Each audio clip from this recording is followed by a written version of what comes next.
Trickle Up works because women invest in their children.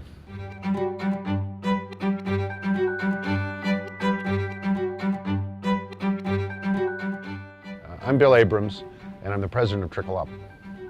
And we're here this week in Guatemala to have a look at our work here, helping people who are at the very, very deepest levels of poverty. The single most important fact to know about Trickle Up is the population we serve. We serve the ultra-poor, the poorest of the poor, the invisible poor, women. These are people who aren't living at $1 a day, they're living at 50 or 75 cents a day. From day to day, they don't know if they're going to have enough food to eat. If their children get sick, they have nowhere to go. People who have very little income, very few assets, have had almost no chances in life, no chance at education, very often no chance at even participating in the economy of their village or their community.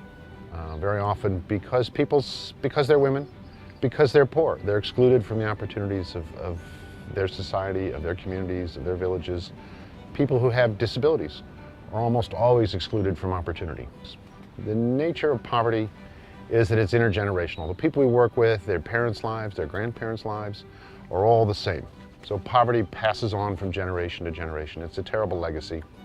And we can help change that whole dynamics. The most important person in the relationship with Trickle Up is the field staff, the caseworker who's working for our partner, who's visiting women on a regular basis, who's providing training, who's coming by to say, how are you doing? What challenges are you facing? How can we brainstorm solutions?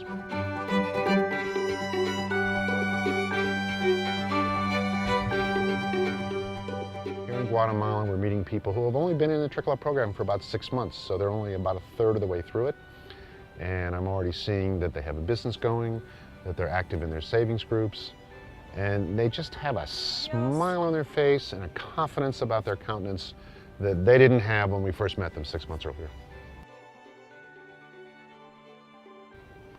The most obvious things that Trickle Up helps people get is income, savings, skills, but there's another piece that's less obvious but equally important. It's dignity.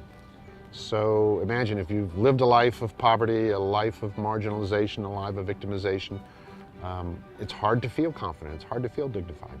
So we're here to help change that. And when you see the kind of change that we help generate, one woman at a time, you come away saying, what can I do to help even more people in the future? How do I raise more money? How do I spread the word? I can't stop doing this because I see the need firsthand and I see the solution.